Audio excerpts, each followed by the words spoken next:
کشتی طوفان میں اس وقت پھنستی ہے جب کہ اس کشتی میں کوئی ایسا شخص بیٹھا ہو جو اپنے مالک کی اجازت کے بغیر بھاگا ہو. ایسا غلام جو مالک کی اجازت کے بغیر بھاگا ہو, اس کے لیے وہ قرآن اندازی کیا کرتے تھے. قرآن ڈالا, حضرت یونس علیہ السلام کا نام نکلایا. ظاہر ہے وہ بھی تو غلام تھے نا اپنے رب کے, بغیر اجازت کے نکلے ہوئے تھے.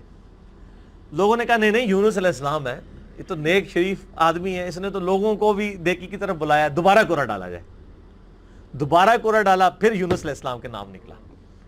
تیسری دفعہ ڈالا, پھر یونس علیہ السلام کے نام نکلا. اب لوگوں نے کہا جی ہماری مجبوری ہے. یونس علیہ السلام کو تو پتہ ہی تھا نا. انہوں نے کہا اب یہ آزمائش آ گئی میرے اوپر. ان کو پھینک دیا سمندر میں.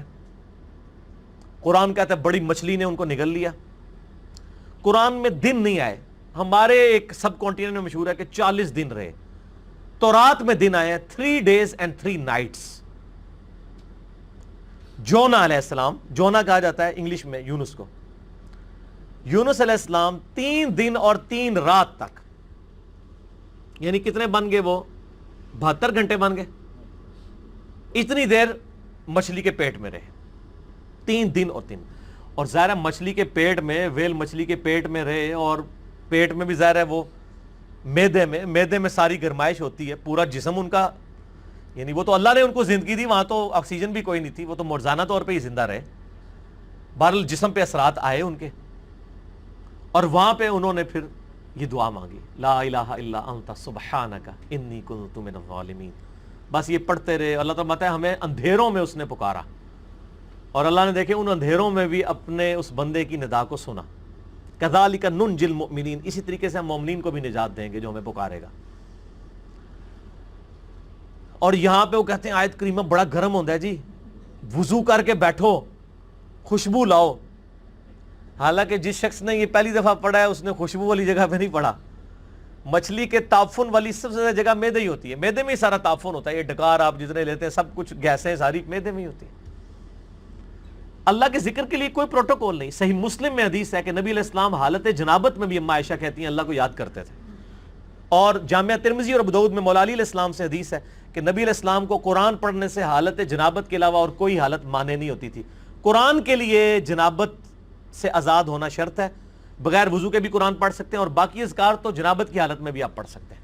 قرآنی دعائیں بھی پڑھ سکتے ہیں قرآن کی نیت کے بغیر, جسٹ ذکر کے طور پہ, کیونکہ آپ جتنے ذکر کر رہے ہیں وہ تو بھی قرآن میں ہے نا. اللہ اکبر بھی تو قرآن کا حصہ ہے, سبحان اللہ بھی ذکر ہے, لیکن اس وقت آپ ذکر کی نیت سے نہیں بلکہ دعا کی نیت سے پڑھتے ہیں. ربنا آتنا فی الدنیا پڑھے, لا الہ الا انت سبحانک انی کنت من الظالمین بے شک پڑھے حالت جنابت میں. دروشی بھی پڑھے, یہ ادھر مشہور کیا جی دروشی بھی مطلب بغیر وضو کے نہیں پڑھتا.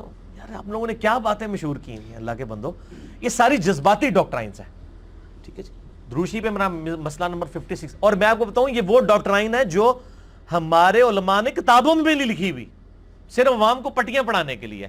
کچھ ایسے جھوٹ ہیں جو ان کو اتنی شرم آئی کہ کتابوں میں بھی نہیں ہے, صرف پبلک کو پٹی پڑھانے کے لیے. جیسے جی وہ بت رکھ کے آتے تھے اس لیے رفع الیدین ہوتا تھا. اب یہ اتنا بڑا جھوٹ تھا کہ کتاب میں نہیں لکھا انہوں نے. بہرحال یہ ان کی جو جعلی اور کمزور روایتیں ان سے زیادہ کارآمد ہے. عام آدمی کو یہی پتا ہے کہ جی وہ جی بت رکھ کے آتے سن, چل گیا شڑول چھوڑی, شڑول چل گئی ہے, دوسری چیز نہیں چلی. اور پھر ہم بھی پھر اس کا جواب پھر شڑول سے ہی دیتے ہیں, اینٹی وینم پھکی الزامی جواب. اچھا ہم کہتے ہیں اچھا یار یہ منع ہو گیا تھے عید دی نماز پڑھی جائے کدے, کہتے ہیں ہاں تو عید ہی بار بار کر دو. آہو جی اسی تے سوچے ہی نہیں کدے. ہاں تو تہاڈی مولوی نے مت ماری ہے نا کہ اس دن جڑا بت رکھ کے آندے ہو تسی, عید والے دن بھی تو آپ کرتے ہیں, پھر وطر کا بھی کرتے ہیں. بہرحال میں ایک ضمن بات ذہن میں آ گئی چونکہ مجلس میں پھر اسی طرح گفتگو ہوتی ہے. اچھا تو یونس علیہ السلام کو اللہ تعالیٰ نے پھر نجات دی. پھر قرآن حکیم میں آتا ہے کہ مچھلی نے ان کو اگل دیا کنارے پہ. وہاں اللہ نے قرآن حکیم میں آتا ہے ان کے لیے کدو کی بیل اگا دی. ظاہر ہے کہ جسم پورا ایک وہ اثرات کی وجہ سے جسم کے اوپر نئی ایک کھال ان کی اگی, دوبارہ سے ان کے سارے معاملات ہوئے, اور اللہ تعالیٰ نے ان کو ایک نئی زندگی دی اور ان پہ عطا فرمایا. اس کے بعد معاف کر دیا. لیکن آپ دیکھیں کہ اس غلطی کا ایک تو عتاب یونس علیہ السلام پہ آیا, اور دوسرا اس کا کریڈٹ ان کی امت کو مل گیا. امت کو کریڈٹ مل گیا اس ڈیوڈ کا. اور سورہ یونس جس کا نام ہی سورہ یونس ہے, اس میں حضرت یونس علیہ السلام کا نام آیا ہے. اللہ طرف آتا ہے کبھی ایسا نہیں ہوا کہ کسی قوم پہ عذاب آ کا فیصلہ ہو جائے اور وہ عذاب ان سے ٹل جائے, الا قوم یونس, سوائے قوم یونس کے, کہ یونس علیہ السلام کی قوم سے یہ عذاب ٹل گیا. کیوں؟ جب یونس علیہ السلام وہاں سے نکلے اور عذاب کے اثار نمایاں ہوئے, عذاب ٹلنا کوئی نہیں تھا. عذاب تو فرعون پہ بھی آیا, اس نے بھی تو کہا تھا نا میں ایمان لایا موسیٰ اور ہارون کے رب پہ. اللہ نے کیا فرمایا قرآن میں, الآن, اب لایا, کوئی فائدہ نہیں, ڈبو دیا. یہاں پہ بھی جب عذاب سامنے آیا نا, پوری قوم یونس تقریباً 1 لاکھ اور اس سے چند زائد لوگ تھے, سارے کے سارے سجدے میں گر پڑے. انہوں نے کہا یا اللہ معاف کر دے, معاف کر دے, معاف. یونس علیہ السلام واپس قوم میں, قوم زندہ کی زندہ. اب یونس علیہ السلام کے لیے بھی ایک حیرانگی تھی, ایک پاسے میں بھی اتاب کٹے ہیں, دوسرے پاسے قوم ہی بچ گئی ہے, تو میں اب ان کو کیا منہ دکھاؤں گا جا کے کہ میں ان کو تو الٹیمیٹم دے کے گیا تھا, میں اپنی بھی لغزش کے اوپر عتاب بھگت آیا ہوں اور یہ بھی بچ گئے ہوئے ہیں. لیکن ان کو پتہ ہی نہیں تھا, قوم تو ایمان لا چکی تھی, تو انہوں نے آتے ہی آپ کے ہاتھ میں بیعت کر لی. اللہ تعالیٰ نے حضرت یونس علیہ السلام کی اس لغزش کو کریڈٹ بنا دیا ان کی امت کے لیے بھی, یونس علیہ السلام کو بھی ایک آزمائش سے گزارا. اب یہاں پہ بڑی امپورٹنٹ بات میں آپ کو کروں, خصوصاً ہم مسلمانوں کے لیے. بخاری اور مسلم دونوں میں حدیث موجود ہے, ایک یہودی اور ایک مسلمان کا جھگڑا ہوا. باقی روایتوں میں آتا ہے کہ وہ مسلمان سیدنا ابوبکر صدیق تھے رضی اللہ تعالیٰ عنہ.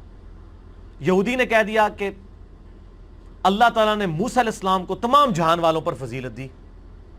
یہ بخاری مسلم دونوں میں حدیث ہے. مسلمان نے کہا اللہ تعالیٰ نے ہمارے نبی علیہ السلام کو تمام جہان والوں پر فضیلت دی. جھگڑا ہوا, مسلمان کو غصہ آیا, اس نے اس یہودی کو تھپڑ مار دیا. وہ یہودی اپنا مقدمہ لے کر نبی علیہ السلام کے پاس آیا. آپ صلی اللہ علیہ وآلہ وسلم نے اپنے صحابی کو ڈانٹا اور فرمایا مجھے یونس پہ بھی مت فضیلت دینا. اب آپ کو اس جملے کا سمجھ آئے گی کہ یونس وہ واحد نبی ہیں جن پہ عطاب ہوا ہے, اور بہت بڑے لیول کا عطاب دنیاوی اعتبار سے دیکھا جائے. تو مجھے اس کے مقابلے پر بھی فضیلت مت دینا, ایسی فضیلت ہے جس میں کسی دوسرے کو نیچا دکھایا جائے. اللہ کی قسم, قیامت والے دن جب اللہ تعالیٰ مخلوقات کو دوبارہ زندہ کرے گا, میں دیکھوں گا کہ مجھے جب اٹھایا جائے گا, حضرت موسیٰ علیہ السلام مجھ سے پہلے ہی اللہ کے عرش کا پایا تھامے میں کھڑے ہوں گے. یہ حضرت موسیٰ کی ایک جزوی فضیلت ہمارے نبی علیہ السلام کے اوپر بھی. نبی علیہ السلام فرماتے ہیں مجھے تو یہ نہیں پتا کہ ان پہ قیامت کی بے ہوشی طاری نہیں ہوئی, یا اللہ تعالیٰ نے انہیں مجھ سے پہلے زندہ کر لیا قیامت والے دن, یا اس بے ہوشی کے سبب جو دنیا میں اللہ کی تجلی کی وجہ سے بے ہوش ہوئے, اللہ تعالیٰ نے ان پہ قیامت کی بے ہوشی طاری نہیں کی ہے. جزوی فضیلت ہو سکتی ہے. بخاری میں حدیث ہے کہ قیامت والے دن سب کو برہنہ اٹھایا جائے گا, سب سے پہلے حضرت ابراہیم علیہ السلام کو لباس پہنایا جائے گا. اب یہ ابراہیم علیہ السلام کی جزوی فضیلت ہے تمام پیغمبروں پہ. حضرت عیسیٰ علیہ السلام کو بغیر باپ کے پیدا کیا, یہ ان کی جزوی فضیلت ہے. اور ایک اور فضیلت کہ عیسیٰ علیہ السلام آج تک زندہ ہے, ایک اور بڑی فضیلت. تو جزوی فضائل ایک پیغمبر کے دوسرے پہ ہو سکتے ہیں, کلی طور پہ فضائل نبی علیہ السلام کو حاصل ہیں. تلک الرسل فضلنا بعضهم علی بعض, وہ اللہ نے قرآن میں کہہ دیا کہ یہ رسول ہیں, بعض کو بعض پہ ہم نے فضیلت دی ہے, بعض کے ساتھ کلام کیا, بعض کے ہم نے اور درجات بلند کیے. موسیٰ علیہ السلام کو ہم نے معجزات دیے, عیسیٰ علیہ السلام کو معجزات دیے. بہرحال اس کی بنیاد پہ کسی نبی کی تنقیص نہیں ہونی چاہیے, ٹھیک ہے نا. تنقیص کا جب پہلو نکلے گا نا, کمپیریزن آپ شروع کر دیں گے, تو وہ پھر خطرناک معاملہ ہو جائے گا. اس معاملے میں آپ نے اوائڈ کرنا چاہیے. اس لیے میں بارہا کہتا ہوں, میں پرسنلی مجھے یہ سلام بڑا پسند ہے, مصطفیٰ جان رحمت پہ لاکھوں سلام, لیکن اس میں کچھ اشعار ایسے ہیں کہ جو ہمیں اس طرف شائبہ کروا دیتے ہیں کہ یہ گستاخانہ ہے. کس کو دیکھا یہ موسیٰ سے پوچھے کوئی, آنکھ والوں کی ہمت پہ لاکھوں سلام. یار حضرت ابوبکر صدیق جب یہودی کے ساتھ یہ معاملہ کر رہے ہیں تو نبی علیہ السلام نے ان کو ڈانٹ دیا ہے, اور آپ 1400 سال بعد آ کے کہہ رہے ہیں موسیٰ تو نہیں دیکھ سکے تھے, ساڑھے نبی نے دیکھ لیا. آپ کے ساتھ بھی وہی کچھ ہوتا, بلکہ اس سے زیادہ ہوتا جو کہ اس مسلمان کے ساتھ ہوا تھا.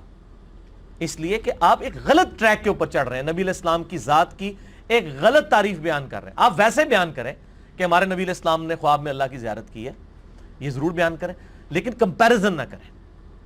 یہ والا جو معاملہ ہے, تو اسی کو کہا جاتا ہے تفضیل بین الرسل، تفضیل عربی میں کہیں گے. ایک رسول کو دوسرے پہ فضیلت دینا یہ جائز اور حلال ہے، قرآن نے بھی دی ہے. لیکن تفریق بین الرسل، رسولوں میں فرق کر دینا ایمان لانے کے اعتبار سے یا کسی کو اونچا نیچا دکھانے کے فور، یہ حرام ہے. تفضیل بین الرسل جائز ہے، تفریق بین الرسل حرام ہے. حضرت عیسیٰ علیہ السلام کا بھی گستاخ اتنا ہی بڑا گستاخ ہے جتنا ہمارے نبی علیہ السلام کا گستاخ ہے. ایک بندہ سارے پیغمبروں کو مانے، ہمارے نبی کو نہیں مانتا، وہ بھی کافر ہے. ایک بندہ ہمارے نبی کو مانتا ہے، سارے پیغمبروں کو مانتا ہے، حضرت موسیٰ علیہ السلام کو نہیں مانتا، وہ بھی کافر ہے. تو لا نفرق بین احد من رسلہ وقالوا سمعنا واطعنا غفرانک ربنا والیک المصیر. ٹھیک ہو گیا جی؟ اچھا جی، دوسرا سوال.